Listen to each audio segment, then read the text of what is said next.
الحمد لله رب العالمين والعاقبة للمتقين والصلاة والسلام على سيد الأنبياء والمرسلين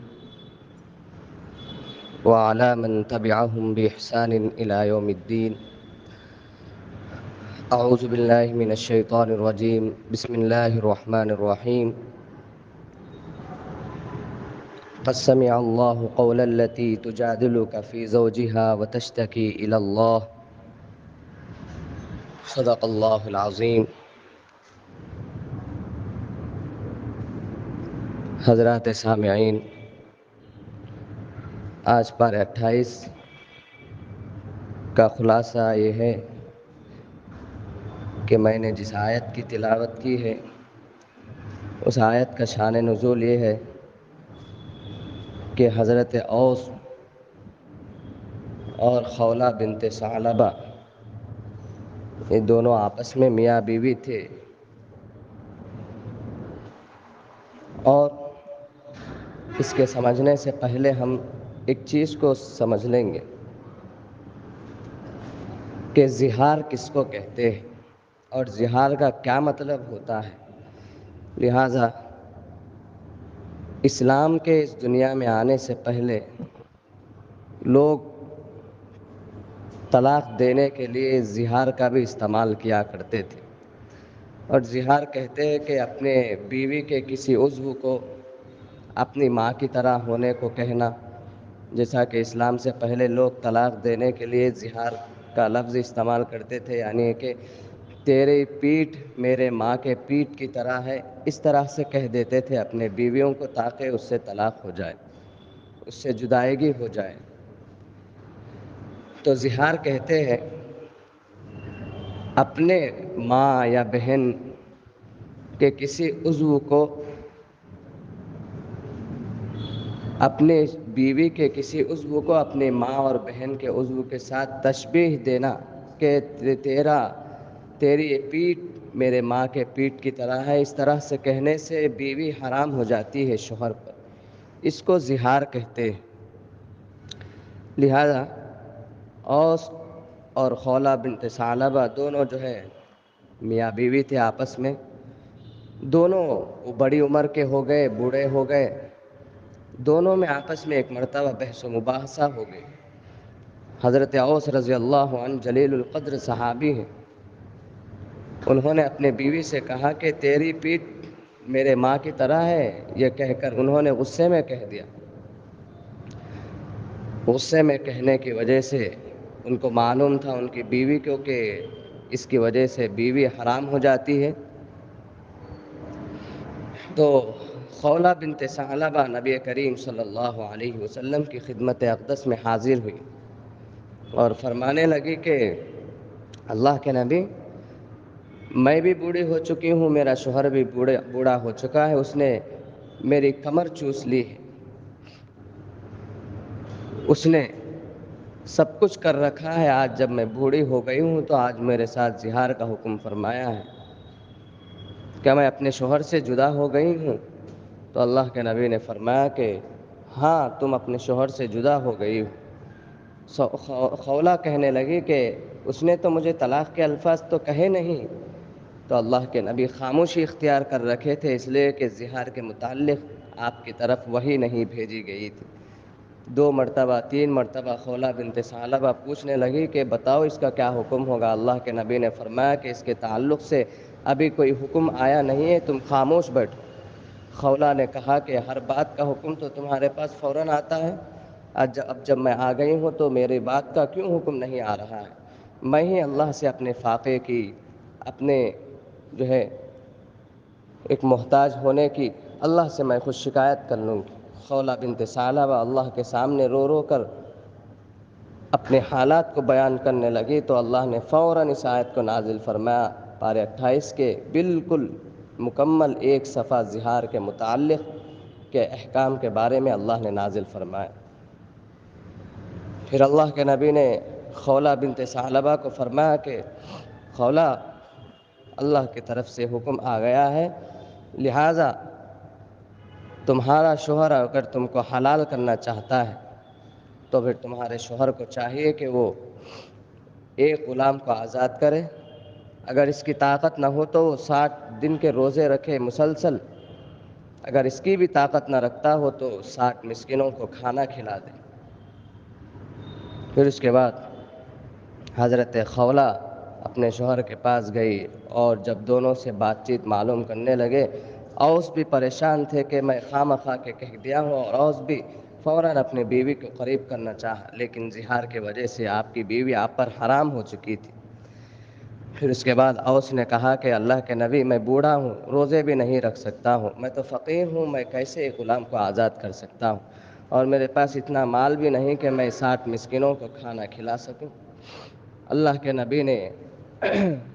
سخاوت کا معاملہ اس وقت کیا، اور آپ نے 60 مسکینوں کو کھانا کھلا کر ان کی بیوی کو انہوں نے حلال فرمایا۔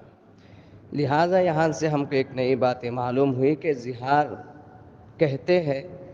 اپنے بیوی کے پیٹھ کو یا پھر کسی عضو کو، کسی پارٹ کو اپنے ماں سے یا پھر بہن سے، ان لوگوں سے تشبیہ دینا جن کا لیے پردہ کرنا حرام فرمایا، اور جن سے نکاح کرنا ہمارے لیے حرام ہے، ایسے لوگوں سے تشبیہ دے دے تو وہ بیوی ہمارے لیے حرام ہو جائے گی۔ لہٰذا جب تک زہار کا کفارہ ادا نہ کرے، اور زہار کا کفارہ ایک غلام کو آزاد کرنا، یا پھر 60 دن کے روزے رکھنا مسلسل، یا پھر 60 مسکینوں کو کھانا کھلانا، جب تک یہ کفارہ ادا نہ کر لے بیوی حرام ہی رہے گی۔ یہ مسئلہ تو یہاں سے معلوم ہوا۔ اور آگے اللہ تبارک و تعالیٰ نے فرمایا کہ ما يكون من نجوى ثلاثة إلا هو رابعهم ولا خمسة إلا هو سادسهم۔ اللہ تبارک و تعالیٰ نے پارہ 28 میں فرمایا کہ دیکھو، جب تم دونوں لوگ آپس میں بیٹھ کر باتیں کرنے لگو، سرگوشیاں کرنے لگو، تو تم یہ نہ سمجھو کہ ہم دونوں کے علاوہ یہاں کوئی نہیں، بلکہ اللہ نے فرمایا کہ یہاں تو تم دونوں ہو، لیکن وہاں تیسرا بھی موجود ہے، اور وہ تیسرا میں ہوں۔ اور جہاں 3 لوگ بیٹھ کر باتیں کرتے ہو، یہ نہ سمجھو کہ ہم یہاں تینوں ہی ہیں، بلکہ ایک اور چوتھی ذات بھی ہے، اور وہ ذات اللہ کی۔ لہٰذا اللہ نے فرمایا کہ جہاں 4 ہو، جہاں 2 ہو، وہ یہ نہ سمجھو کہ ہم دونوں ہی ہیں، بلکہ جہاں 2 ہوں وہاں حقیقت میں 3 ہے، اور وہ تیسرا میں ہوں۔ اور جہاں 4 ہوں وہ یہ نہ سمجھے کہ ہم چاروں ہی ہیں یہاں، بلکہ 5ویں ذات بھی ہے، اور وہ میں ہوں، اللہ نے فرمایا ہے۔ لہٰذا ہم کو چاہیے کہ یہاں سے اللہ نے فرمایا کہ تم اگر آپس میں بیٹھ کر سرگوشیاں کرنے لگو تو تم یہ نہ سمجھو کہ ہمیں لوگ اتنے ہی ہیں، بلکہ اس کے اندر اللہ کی ذات بھی ہے جو تمہارے باتوں کو دیکھ رہی ہے، سن رہی ہے۔ لہٰذا امانت داری کے ساتھ، سچائی کے ساتھ، تقوی کے ساتھ تم آپس میں سرگوشیاں کرو، باتیں کرنے لگو، آپس میں مشورے کرنے لگو، کیونکہ تمہارے ساتھ تمہارے اللہ کی ذات بھی موجود ہے مجلسوں کے اندر، تمہارے مشوروں کے اندر، تمہارے سرگوشیوں کے اندر۔ لہٰذا اللہ کے پاس سب کچھ محفوظ ہوتے جا رہا ہے۔ لہٰذا انسان کو چاہیے کہ وہ جب مجلس میں ہو تو یہ نہ سمجھے کہ ہم لوگ اتنے ہی ہیں، بلکہ 10 لوگ ہو تو 10 لوگوں کو یہ سمجھنا چاہیے کہ ہم تو بظاہر 10 ہے، لیکن ایک 11ویں ذات بھی یہاں موجود ہے، اور وہ 11ویں ذات اللہ تبارک و تعالیٰ کی ہے۔ اور آگے اللہ تبارک و تعالیٰ نے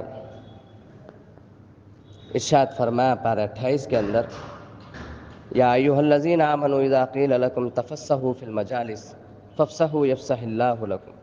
واذا قیل انشزوا فانشزوا یرفع اللہ الذین آمنوا منکم۔ فرمایا کہ اگر تم مجلس میں بیٹھے ہو اور کچھ لوگ آ جائے تو تم کو چاہیے کہ تم ان کو جگہ دے دو بیٹھنے کے لیے، اس کی وجہ سے اللہ تمہارے درجات کو بلند فرمائیں گے۔ یعنی کہ اس سے یہ مسئلہ اللہ نے ہم کو بتایا ہے، ایک زندگی کے آداب بتائے ہیں، آداب کی زندگی میں سے ایک ادب کو اللہ نے ہم کو اس میں بتایا ہے، اور وہ یہ ہے کہ کبھی کوئی جلسہ ہو یا پھر کوئی مجلس ہو، دینی مجلس، یا پھر مسجد کے اندر ہم آ گئے بیان سننے کے لیے، اللہ والوں کی بات سننے کے لیے۔ اب کچھ لوگ آ کر بیٹھتے ہیں، لیکن آرام سے بیٹھتے ہیں، پیر پھیلا کر کوئی بیٹھتا ہے، کوئی دیوار کو ٹیک لگا کر بیٹھتا ہے، اور آدمی تو آرام سے بیٹھتے ہیں، لیکن کبھی کبھار کچھ لوگ آدھی مجلس ختم ہونے کے بعد آتے ہیں، اور کچھ لوگ درمیان میں آتے ہیں اور کچھ لوگ آخر میں آتے ہیں۔ تو فرمایا کہ جو لوگ آخر میں آئے ہیں اور جو درمیان میں لوگ آنے والے ہیں، جب ان کو آتے ہوئے دیکھو تو تم سیدھے سے بیٹھ جاؤ، اور جو آنے والے ہیں ان کو تم جگہ دو بٹھانے کے لیے۔ یہ اس کے اندر یہ اللہ نے فرمایا ہے۔ اور اگر کسی جگہ پر جگہ کی تنگی ہو، تم تو آرام سے بیٹھ گئے ہو، رہنے سہنے کی جگہ تم کو تو مل گئی ہے، لیکن دوسرا آدمی کھڑا ہوا ہے، تو فرمایا کہ دیکھو تم اس کو بیٹھنے کی جگہ دے دو، اس کو بھی بٹھا لو اپنے ساتھ۔ تو اللہ نے آگے فرمایا کہ جو آدمی کھڑا ہوا ہو، بیٹھنے والا آدمی کھڑے ہوئے آدمی کو جگہ دے کر اگر بٹھا لیا، تو اللہ نے فرمایا کہ ہم آخرت میں اس کے درجات کو بلند فرمائیں گے، اور جنت میں اس کے محل کو کشادہ فرمائیں گے۔ یہ اللہ نے آخرت کے اندر یہ اجر رکھا ہے، جو دوسروں کو بٹھانے کے لیے جگہ دیتا ہے، بیٹھنے کے لیے جگہ دیتا ہے، دوسرے آدمی کے آنے پر اپنے آپ کو سیدھے سے بٹھا کر دوسرے آدمی کو بیٹھنے کے لیے جگہ دیتا ہے۔ فرمایا کہ ایسے آدمی کے لیے آخرت میں ہم درجات کو بلند فرمائیں گے، اور دنیا کے اندر بھی اللہ تبارک و تعالی اس کا اجر عطا فرمائیں گے۔ یہ اللہ نے ایک ادب سکھلایا ہے پارہ 28 کے اندر۔ اور آگے اللہ تبارک و تعالی نے فرمایا کہ اولئک حزب الشیطان الا ان حزب الشیطان هم الخاسرون۔ جو لوگ شیطان کی پیروی کرتے ہیں، جو لوگ شیطان کو اپنا دوست بنائے رکھے ہیں، شیطان ہی کو اپنا سب کچھ سمجھ رکھتے ہیں، یعنی کہ اللہ کی نافرمانی کرتے ہیں، سنتوں کی خلاف ورزی کرتے ہیں، نمازوں کی پابندی نہیں کرتے، جھوٹ بولتے ہیں، تہمتیں باندھتے ہیں،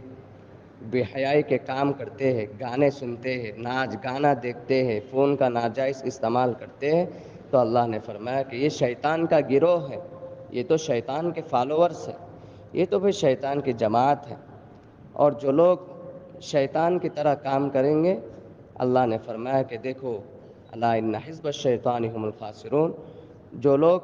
شیطان کی پیروی کریں گے، جو آدمی اللہ کی نافرمانی کرے گا، دین سے دور رہے گا، دین کے خلاف جو کام کرے گا، وہ آدمی شیطان کی پیروی کر رہا ہے۔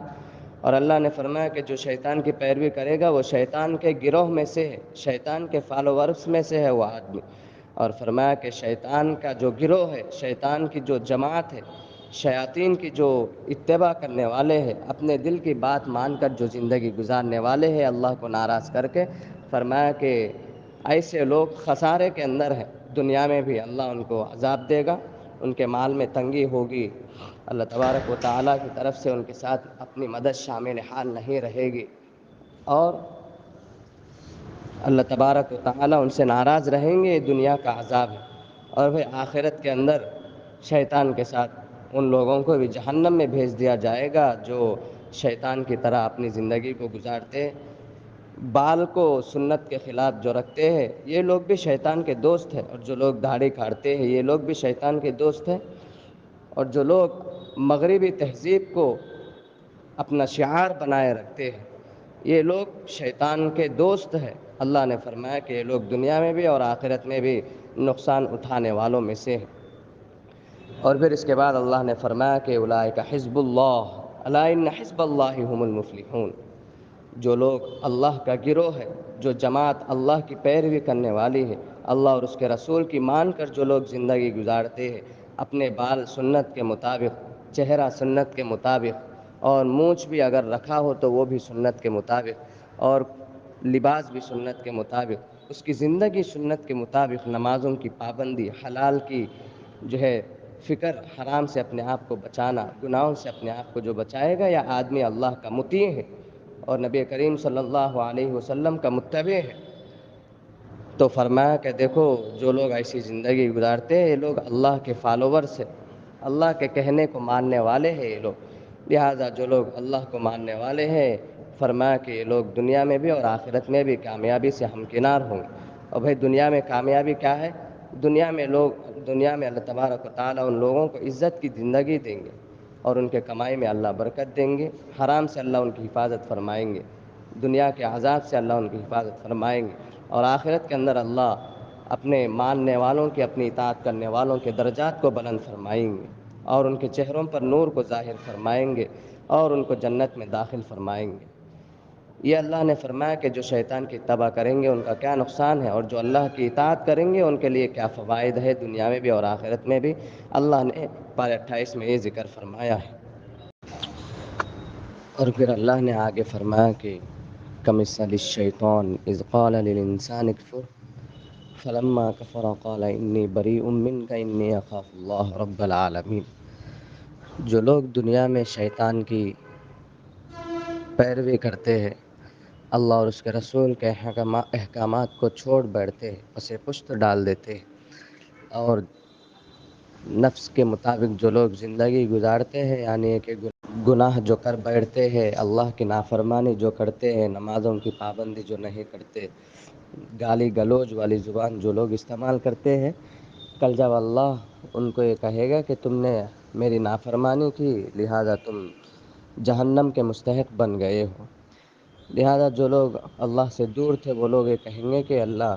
ہم نے جو آپ کی نافرمانی کی یہ ہم نے اپنے آپ سے نہیں کیا، بلکہ ہم کو شیطان نے بھٹکایا تھا، لہذا ہم نے یہ کام کر گزرے ہیں۔ پھر اللہ فرمائیں گے کہ اچھا تو پھر شیطان کو بلاؤ۔ جب شیطان آئے گا تو شیطان یہ کہے گا کہ اے اللہ میں تو بس ان کے دل میں یہ بات ڈالا تھا، لیکن میں نے تو ان کا ہاتھ پکڑ کر یہ کام تو نہیں کروایا، میں نے صرف دل میں بات ڈالا تھا، اب کرنا یا نہ کرنا یہ ان کے ہاتھ میں تھا۔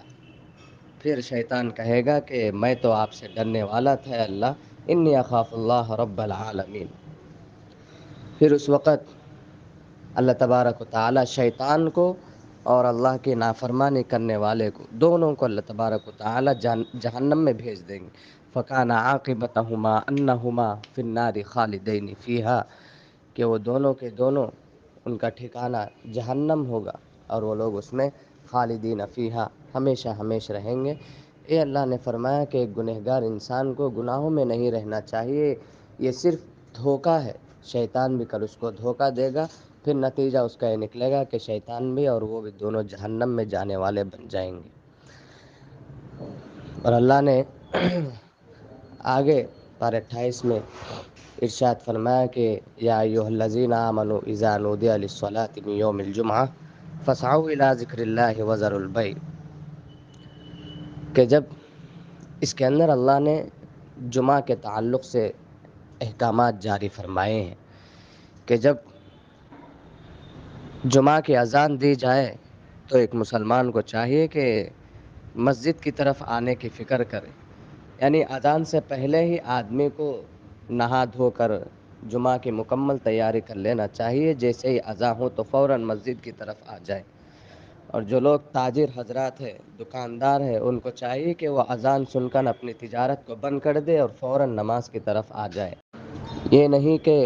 جب نماز کھڑی ہو جائے تو جب ہم تجارت بند کر کے جائیں گے، یہ شریعت کے خلاف ہے۔ شریعت یہ کہتی ہے کہ جب جمعہ کے اذان ہو جائے تو فوراً اپنی دکان کو بند کر دے، اپنی تجارت کو بند کر دے اور فوراً مسجد کی طرف آ جائے۔ فَاسْعَوْا إِلَىٰ ذِكْرِ اللَّهِ، اللہ نے فرمایا کہ تم چل کر آؤ، یہ نہیں فَاسْعَوْا، تم دوڑ کر آؤ اللہ کی طرف، جیسے جمعہ کی اذان سن لو تو تم مسجد کی طرف فوراً آ جاؤ۔ اور آگے اللہ نے فرمایا کہ فَإِذَا قُضِيَتِ الصَّلَاةُ فَانتَشِرُوا فِي الْأَرْضِ وَابْتَغُوا مِنْ فَضْلِ اللَّهِ، کہ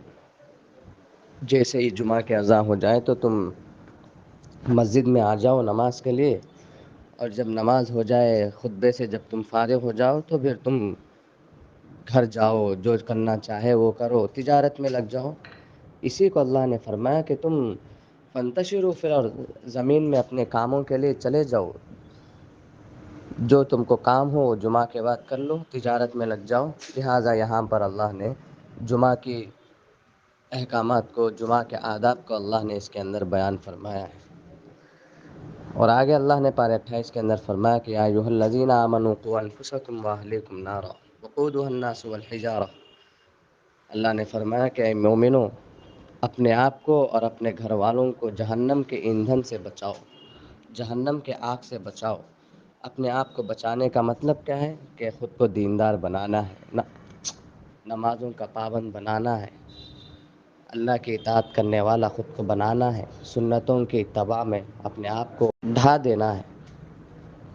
اور اپنے گھر والوں کو جہنم کی آگ سے بچانے کا مطلب یہ ہے کہ اپنے گھر کے بچوں کو، عورتوں کو دین کی فکر کرنا چاہیے، ان کو دین سکھلانا چاہیے، اپنے بچوں کو بچپن میں مکاتب کو بھیجنا چاہیے تاکہ وہ دین سے آراستہ ہو جائے، وہ لوگ دیندار بن جائے۔ اسی کو اللہ نے فرمایا کہ تم لوگ اپنے گھر والوں کی دین کی فکر کرو، اپنے بچوں کی، اپنے بچیوں کی، اپنے گھر کے عورتوں کی، ورنہ تو تم تو دیندار ہو لیکن تمہارے گھر والے بے دین ہو، دین سے دور ہو، تو تمہارا دیندار رہنا تمہارے مرنے کے بعد کوئی کام نہیں آئے گا۔ تمہارے گھر والوں کی وجہ سے، تمہاری اولاد کی وجہ سے تمہارا دین بھی ضائع ہو جائے گا، لہٰذا تم دونوں جہنم میں جانے والے بن جاؤ۔ لہٰذا خود بھی دیندار بننا ہے اور اپنے گھر کے بچوں کو، بچیوں کو، گھر والوں کو دیندار بنانے کی فکر کرنا چاہیے۔ خود تو دیندار ہے لیکن اپنے گھر والوں کی دین کی فکر نہیں، تو ہمارا دیندار رہنا کوئی کام نہیں آئے گا۔ لہٰذا اللہ نے اس کے اندر بیان فرمایا کہ تم اور اپنے گھر والوں کو دیندار بناتے ہوئے جہنم کے ایندھن سے اپنے آپ کو بچانے کی فکر کرو، یہی اللہ نے ارشاد فرمایا ہے۔ اور اسی آیت میں فرمایا کہ جب میں تم کو جہنم میں ڈالنے کا حکم دوں گا تو وہ فرشتے ایسے سخت ہوں گے جہنم کے کہ وہ لوگ کسی کی بات نہیں سنیں گے، وہ لوگ تھوڑا بھی رحم نہیں کریں گے، ایسے سخت دل ہوں گے وہ۔ اللہ ہم سب کی حفاظت فرمائے اور اپنے گھر والوں کی دین کی فکر کرنے کے ہمیں توفیق عنایت فرمائے۔ یہ پارہ 28 کا پیغام تھا۔ اللہ ہم سب کو عمل صالح کی توفیق سے مالا مال فرمائے۔ وآخر دعوانا الحمد للہ رب العالمین۔